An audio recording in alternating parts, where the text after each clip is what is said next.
టెంకాయలు కొట్టే ప్రాజెక్ట్ గా కడప స్టీల్ ఫ్యాక్టరీ గత పాలకులు తయారు చేశారు. ఈ ప్రాజెక్టు టేక్ ఆఫే కాదా, ఇది కేవలం శంకుస్థాపనలు చేయడానికి మాత్రమే ఈ ప్రాజెక్టు పేరును వాడుకుంటున్నారు నాయకులు. టెంకాయలు కొట్టడానికి మాత్రమే ఈ ప్రాజెక్టును వాడుకుంటున్నారు. మేము సింబాలిక్ గా టెంకాయలు కొడితేనన్నా మీరు కొట్టిన టెంకాయలు గుర్తొస్తాయి, మీరు చేసిన శంకుస్థాపనలు గుర్తొస్తాయి అని ఈ రోజు కాంగ్రెస్ పార్టీ ఈ ప్రయత్నం చేస్తుంది. నిజానికి కడప స్టీల్ ఫ్యాక్టరీ రాజశేఖర రెడ్డి గారు ఎంతో చిత్తశుద్ధితో ఎంతో కోరికతో ఈ ప్రాంతం అంతా అభివృద్ధి చెందాలి అని, ఈ ప్రాంతం తలరాతను మార్చాలి అని చేపట్టాలనుకున్న ప్రాజెక్ట్. కడప స్టీల్ ఫ్యాక్టరీ వస్తే ఈ ప్రాంతం అంతా సస్యశ్యామలం అవుతుందని, ఇక్కడ కడప బిడ్డల జాతకాలు మారిపోతాయి అని, ఎంతో మందికి మేలు జరుగుతుంది అని రాజశేఖర రెడ్డి గారు కడప స్టీల్ ఫ్యాక్టరీ రావాలి అని ఉద్దేశించారు.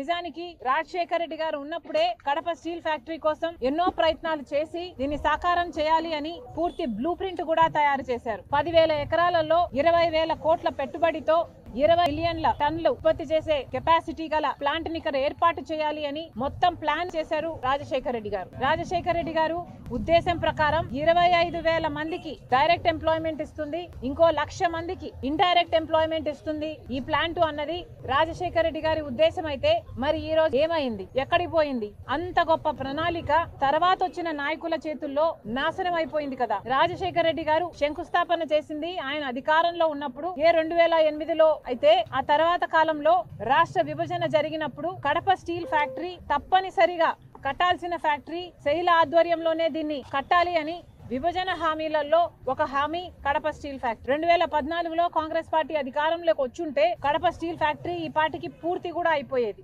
కానీ దురదృష్టం కొద్దీ 2014లో కాంగ్రెస్ పార్టీ అధికారంలోకి రాలేదు కాబట్టి మనకి ప్రత్యేక హోదా రాలేదు, దాంతో పాటు ఏ ఒక్క విభజన హక్కు కూడా మనకు రాలేదు, దాంతో పాటు కడప స్టీల్ ఫ్యాక్టరీ కూడా రాకుండా పోయింది. 2014లోనే కడప స్టీల్ ఫ్యాక్టరీ అయినా ప్రత్యేక హోదా అయినా ఇవన్నీ కూడా సాకారం అవ్వాల్సి ఉంటే బీజేపీ పార్టీ పుణ్యమా అని 2014లో అధికారంలోకి వచ్చారు. అప్పటి నుంచి ఇప్పటి వరకు కూడా ఒక్కటంటే ఒక్క విభజన హామీ కూడా బీజేపీ పార్టీ ఆంధ్ర రాష్ట్రానికి నెరవేర్చలేదు. ఇది అహంకారం కాకపోతే ఏమిటి? కడప స్టీల్ ఫ్యాక్టరీ చేయలే చేయాలి అన్నది విభజన హామీ అయితే కుదరదు అని తేల్చి చెప్పింది బీజేపీ పార్టీ. ఎంత ఆంధ్ర రాష్ట్రం అంటే ఎంత చిన్న చూపు కాకపోతే ప్రత్యేక హోదా ఇవ్వలేదు, ఒక్క విభజన హామీ నెరవేర్చలేదు, కనీసం కడప స్టీల్ ఫ్యాక్టరీ కూడా కుదరదు అని తేల్చి చెప్పింది బీజేపీ పార్టీ. అలాంటి బీజేపీ పార్టీకి పోయిన 5 సంవత్సరాలైనా ఇప్పుడైనా అంతకు ముందైనా అదే బీజేపీ పార్టీకి మద్దతు ఇస్తున్నారు జగన్మోహన్ రెడ్డి గారైనా చంద్రబాబు గారైనా.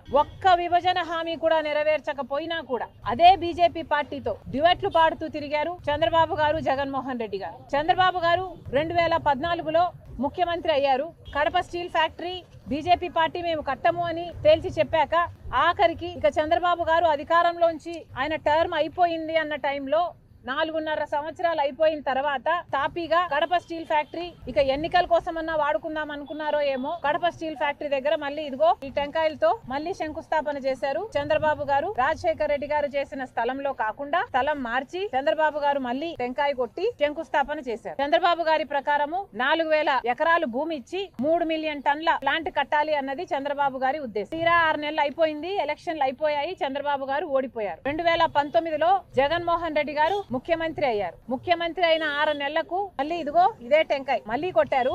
మళ్ళీ ఇంకొక స్థలం మార్చి ఆయన మళ్ళీ శంకుస్థాపన చేశారు. ఆ రోజు జగన్మోహన్ రెడ్డి గారు చెప్పిన మాటలు, ఎన్నికలు 6 నెలలు ఉంది అనంగా టెంకాయ కొడితే దాన్ని మోసము అంటారు, అదే అధికారంలోకి వచ్చిన 6 నెలలకే టెంకాయ కొడితే దాన్ని చిత్తశుద్ధి అంటారు అని ఆస్కర్ డైలాగులు చెప్పారు జగన్మోహన్ రెడ్డి గారు. చిత్తశుద్ధి అంటే ఏమిటో నేను 3 ఏళ్లలో చూపిస్తా, ఈ ప్లాంట్ కడతాను అని జగన్మోహన్ రెడ్డి గారు ఆ రోజు చెప్పిన మాట. దే జమ్మలమడుగులో నేను పుట్టాను, పుట్టిన రుణం నేను తీర్చుకుంటారు అని ఇదిగో ఇదే టెంకాయ కొట్టి జగన్మోహన్ రెడ్డి గారు శంకుస్థాపన చేసింది 2019లో. ఆ తర్వాత జగన్మోహన్ రెడ్డి గారి కాలయాపన వల్ల అలా కాలం గడిచిపోయింది. 3 ఏళ్ల తర్వాత అసలు తట్టెడు మట్టి కూడా తీసి పోసింది లేదు. ఆ తర్వాత జగన్మోహన్ రెడ్డి గారు మళ్ళీ ఇదే టెంకాయ మళ్ళీ కొట్టాడు, మళ్ళీ శంకుస్థాపన చేశాడు, మళ్ళీ వేరే కంపెనీకి ప్రాజెక్ట్ ఇస్తున్నామని చెప్పాడు. అప్పుడు జగన్మోహన్ రెడ్డి గారు 3,500 ఎకరాలు ఇస్తున్నాము జిందాల్ స్టీల్, JSW సజ్జన్ జిందాల్ గారి జిందాల్ స్టీల్ వాళ్ళకు ఈ ఫ్యాక్టరీని అప్పచెప్తున్నాము, 3 మిలియన్ టన్ల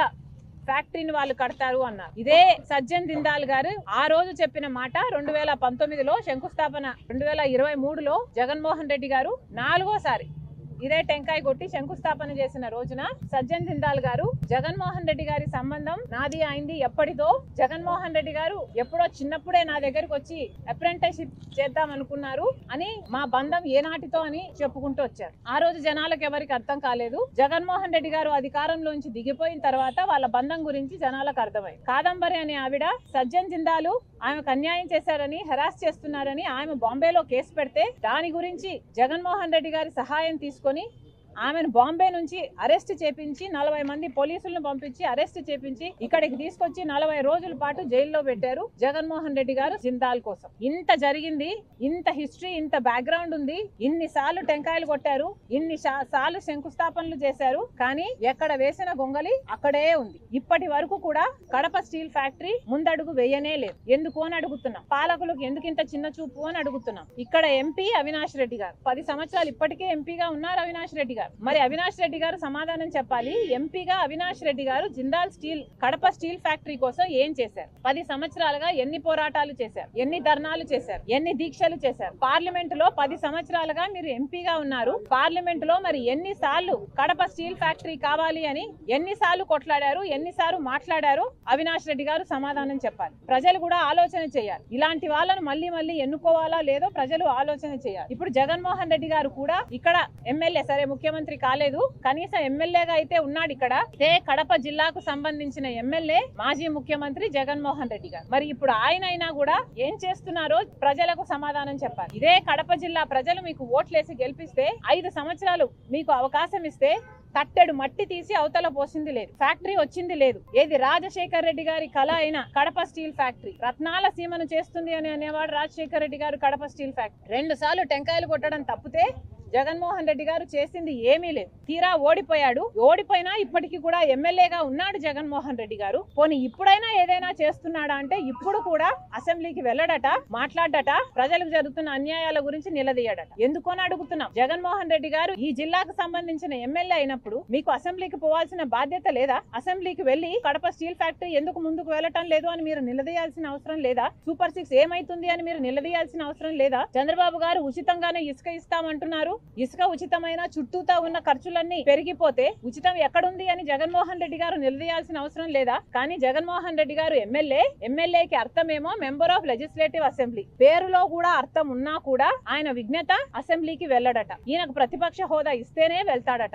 ప్రతిపక్ష హోదాకు కావాల్సిన ఎమ్మెల్యేలు గెలుచుకున్నారా అంటే లేదు, గెలుచుకోవడం చేత కాలేదు. కానీ ఈయనకు మాత్రం ప్రతిపక్ష హోదా కావాలట, లేకపోతే పోడట. చిన్నపిల్లలు చాక్లెట్ ఇస్తేనే స్కూల్ కు వెళ్తా అన్నట్టుగా ఉంది ఇక్కడ. ఇదేనా మీ విజ్ఞత? జగన్మోహన్ రెడ్డి గారైనా వైసీపీ ఎమ్మెల్యేలైనా ఆలోచించుకోవాల్సిన అవసరం ఉంది. చెప్పాల్సింది ఏమిటంటే అవినాష్ రెడ్డి గారైనా జగన్మోహన్ రెడ్డి గారైనా వీళ్ళకి చిత్తశుద్ధి లేదు అని నిరూపణ అయిపోయింది. వైసీపీ పార్టీ 5 సంవత్సరాల అధికారంలో ఉండి కూడా కడప స్టీల్ ఫ్యాక్టరీ కోసం టెంకాయలు కొట్టడం తప్పితే చేసింది ఏమీ లేదు. అంతకుముందు చంద్రబాబు గారు కూడా ఒకసారి టెంకాయ కొట్టారు, చేసింది ఏమీ లేదు. అందుకనే కాంగ్రెస్ పార్టీ ఈ రోజు వార్నింగ్ ఇస్తుంది. కడప స్టీల్ ఫ్యాక్టరీ ఈ ప్రాంతానికి చాలా ముఖ్యమైన ఫ్యాక్టరీ. ఈ ప్రాంత అభివృద్ధి కోసం కడప స్టీల్ ఫ్యాక్టరీ రావాల్సిందే. కాబట్టి కాంగ్రెస్ పార్టీ అల్టిమేటం ఇస్తుంది ఈ రోజు ప్రభుత్వానికి. కలెక్టర్ గారు కూడా ఇదే చెప్పాము. ఈ రోజు కాంగ్రెస్ పార్టీ చాలా సీరియస్ గా ఉంది కడప స్టీల్ ఫ్యాక్టరీ రావాలి అన్న విషయంలో. కడప స్టీల్ ఫ్యాక్టరీ రావాలి. ప్రభుత్వం తరపు నుంచి మీరు స్పందించకపోతే చంద్రబాబు గారు గమనించుకోవాలి.